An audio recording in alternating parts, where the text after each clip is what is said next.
Hey everyone, and welcome back to Healing Growth. We're going to be diving into another fascinating topic today, and that is the age-old question of whether butterflies in your stomach are truly a sign of true love. If you're ready to explore the psychology of attraction and gain some valuable insights into your own relationships, stick around. And don't forget to like, comment, and subscribe for more deep dives on relationship matters. It's a question that sparks a lot of curiosity, and the answer is more nuanced than you might think. Right, because on the surface, it seems like butterflies are this universal sign of falling in love, but I'm guessing there's more to the story. What's the science behind these fluttery sensations, and how can we decipher their true meaning? Well, we often associate butterflies with the excitement of a new romance, but they're actually a physiological response to adrenaline. It's the same hormone that kicks in during other exciting, nerve-wracking situations. Think about how you feel on a roller coaster before a big presentation, or yes, even on a first date. So our body is basically sending us the same signal, whether we're about to plunge down a giant drop or meet someone we're attracted to. That's interesting, but also a little misleading, right? Because it means those butterflies aren't necessarily love-specific. Exactly. And that's why it's crucial to look beyond the initial rush of adrenaline and consider the context of the relationship and how those feelings evolve. Okay, so how can we tell if those butterflies are guiding us towards something real or just leading us on a wild goose chase? Yeah. I know you mentioned something about butterflies being like traffic lights, green, yellow, and red. Can you break that down for us? Absolutely. Think of it this way. Green light butterflies are those that are coupled with a growing sense of safety, comfort, and trust. The initial excitement is there, but it's accompanied by a feeling of being seen, understood, and accepted for who you are. So it's not just about the fluttery sensations, it's about how those sensations interact with the overall feeling of the relationship. It sounds like the green light signals that something deeper is developing alongside the initial attraction. Precisely. The butterflies might even start to fade a bit as you get to know each other better, but they're replaced by a deeper connection based on shared values, open communication, and genuine affection. That makes a lot of sense. But what about the yellow light? When should we start to proceed with caution? What does that look like? Yellow light situations are trickier because the butterflies are often fueled by uncertainty and the thrill of the chase. You might find yourself constantly wondering where you stand, with the other person feeling a bit addicted to the highs and lows of the relationship.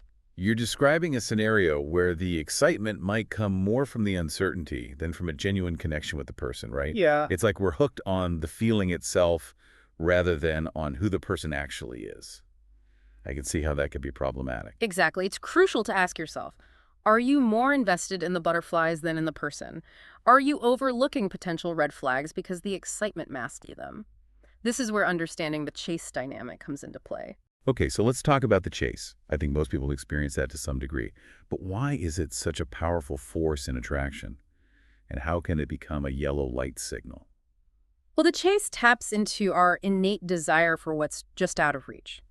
It triggers a release of dopamine, a neurochemical associated with reward and pleasure.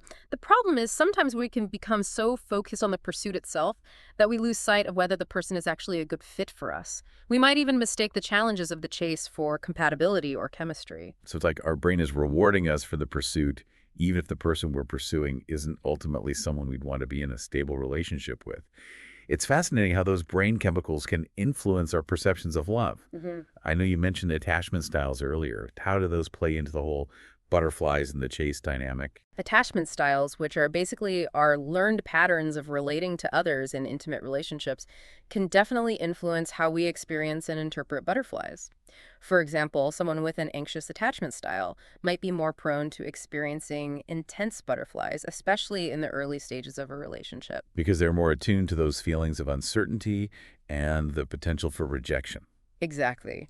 They might also be more likely to get caught up in the chase because it validates their need for reassurance and closeness. On the other hand, someone with an avoidant attachment style might be more likely to downplay or even dismiss those butterfly feelings. Because they're less comfortable with emotional intimacy and vulnerability. Precisely. They might even pull away when those feelings become too intense. So being aware of our attachment style can help us understand why we experience butterflies in certain ways and whether those feelings are aligned with our relationship goals. That's a really helpful insight. It's all about self-awareness and understanding the underlying dynamics that influence our attraction patterns. Now we can't forget about the red light. When do those butterflies cross over into a warning zone? What should we be wary of? Red light situations are the most concerning because the butterflies might actually be masking deeper anxieties or even past relationship trauma. It's possible that your body is mistaking chaos or drama for chemistry, especially if you've experienced unhealthy relationships before. Wow, that's a powerful point. So sometimes those intense feelings can be a sign that we're repeating old patterns, even if we don't realize it. It's like our body's reacting to a familiar, albeit unhealthy dynamic. How can we differentiate between genuine attraction and those red light butterflies that might be signaling something deeper? That's where it becomes crucial to pay attention to the other person's actions and how the relationship makes you feel overall. You're saying that actions speak louder than butterflies, Yeah. especially when those butterflies are potentially linked to past hurts or anxieties? Exactly. Ask yourself, are this person's words and actions consistent? Do they treat me with respect? Do they make me feel safe and secure? Or do I constantly feel on edge, anxious, or like I'm walking on eggshells? That's a great point. It's like we need to check in with ourselves and make sure our head and our heart are on the same page.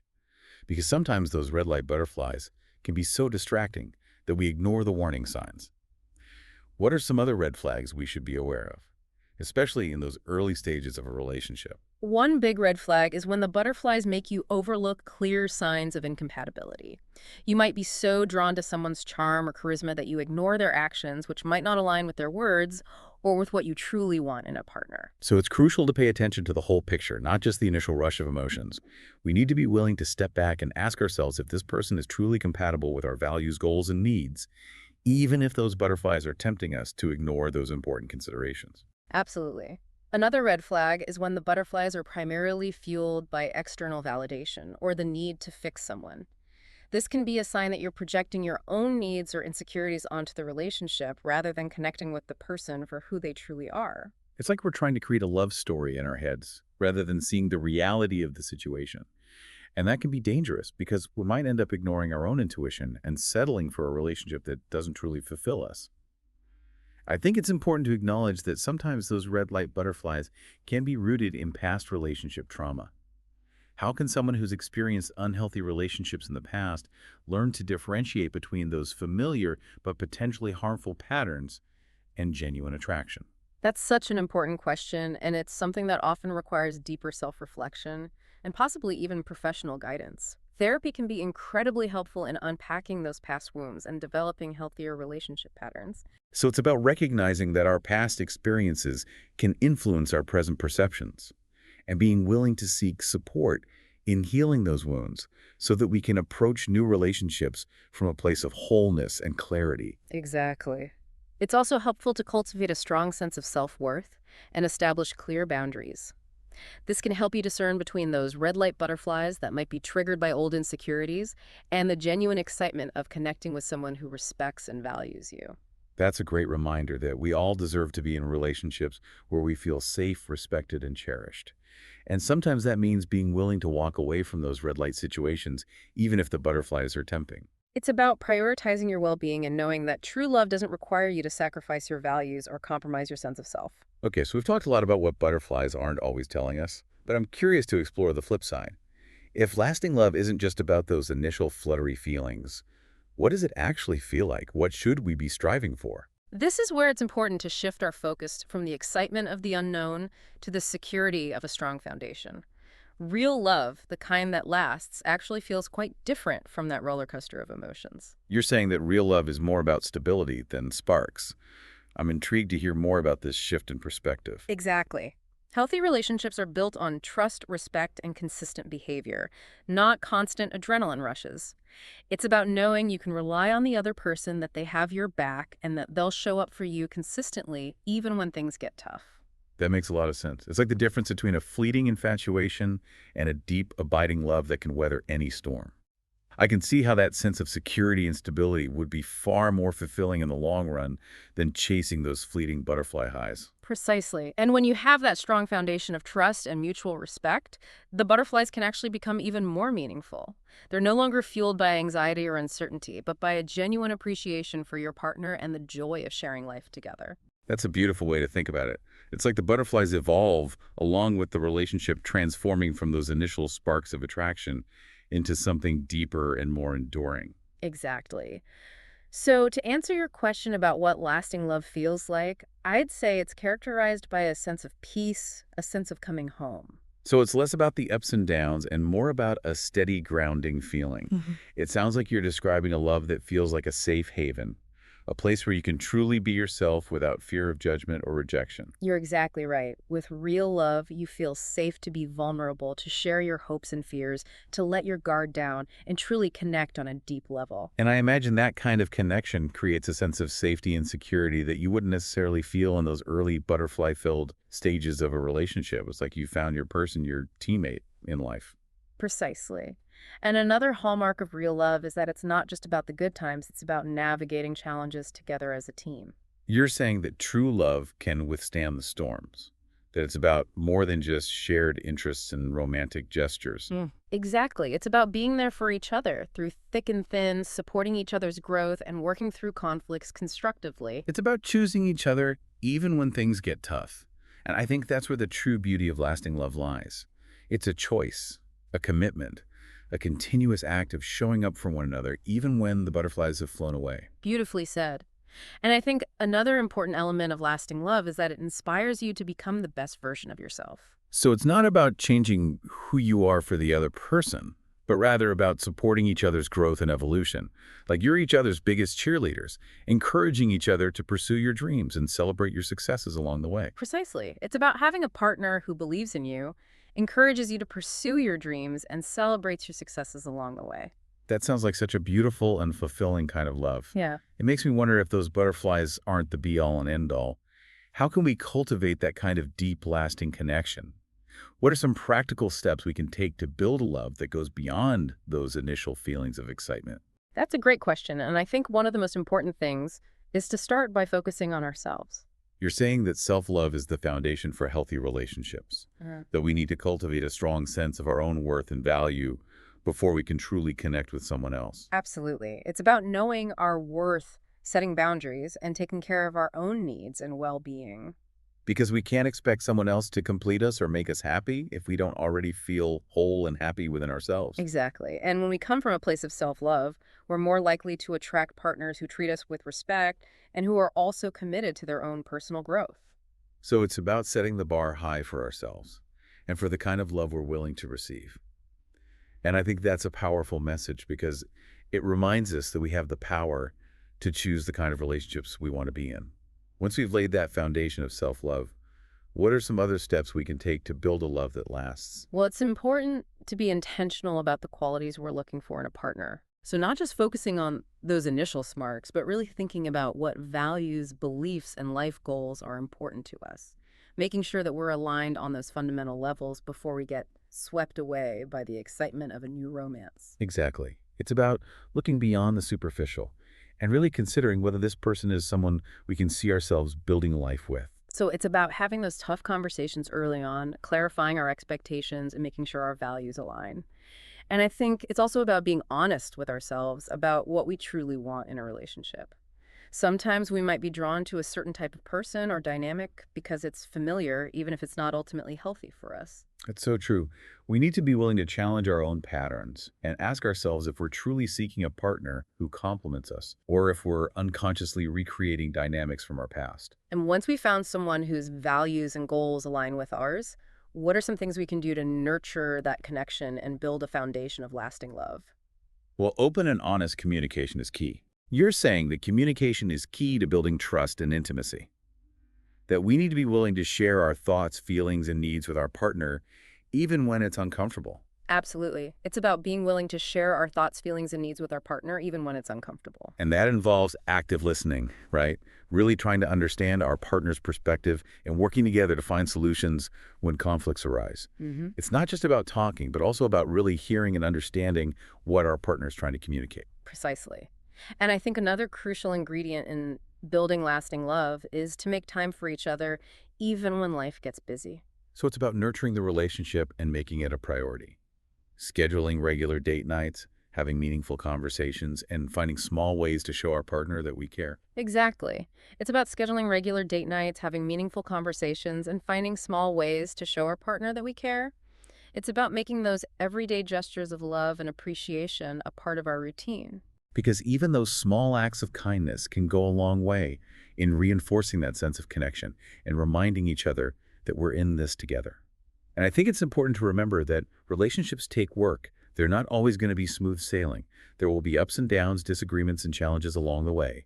But true love is about facing those challenges together as a team. Absolutely. It's about having each other's backs, communicating effectively, and being willing to compromise and find solutions that work for both partners. It's about choosing to love each other even when it's hard. And that's what makes lasting love so powerful and so rewarding. It's a testament to our capacity for growth, resilience, and unwavering commitment. Beautifully said. And I think that's one of the most beautiful things about true love. It's not about perfection, it's about Sure. growth, resilience, and a deep commitment to navigating life's journey together. And it's about recognizing that those butterflies, while they might ebb and flow over time, can actually become even more meaningful when they're rooted in a foundation of trust, respect, and mutual understanding. Mm. It's like they transform from those initial sparks of attraction into something deeper and more enduring. Exactly. And I think it's also important to acknowledge that those butterflies can sometimes reappear even in long-term relationships. Oh, that's interesting. So you're saying that even after years together, we can still experience those moments of excitement and attraction. What might trigger those resurfacing butterflies? Absolutely. It might be sparked by a special occasion, a romantic gesture, or simply a moment of deep connection and appreciation for our partner. So it's like those butterflies are a reminder that the spark is still there, even amidst the comfort and familiarity of a long-term relationship. I love that idea because it suggests that those initial feelings of excitement and passion can actually coexist with the deeper sense of security and stability that comes with lasting love. Precisely. And I think those moments can be really special, a chance to reconnect with those initial feelings of excitement and passion. It's like rekindling the flame, Right. reminding ourselves why we fell in love in the first place. And it reminds us that love is a dynamic and ever-evolving journey. Exactly. And I think it's a beautiful testament to the fact that love can continue to evolve and surprise us throughout our lives. So to wrap things up, it sounds like the key takeaway here is that butterflies can be a wonderful part of the love journey, but they're just one piece of the puzzle. Absolutely. And it's those other pieces, trust, respect, communication, shared values, and a willingness to grow together that create the foundation for a love that can truly stand the test of time. Beautifully said. And I think that's a great note to end on. So, to our listeners, we encourage you to embrace those butterflies when they come, but also to remember that lasting love is about so much more than just fleeting feelings. It's about building a connection that nourishes your soul, supports your growth, and brings you joy and fulfillment for years to come. And speaking of your own experiences, I'd love to hear from you. Have you ever felt those butterflies and later realized that they weren't necessarily leading you towards true love? What do you learn from those experiences? Share your thoughts in the comments below. And if you enjoyed this deep dive into the world of butterflies and lasting love, don't forget to like, comment, and subscribe for more insightful explorations into the matters of the heart. Until next time, may your relationships be filled with both the fluttery excitement of new beginnings and the deep abiding love that sustains us through life's journey.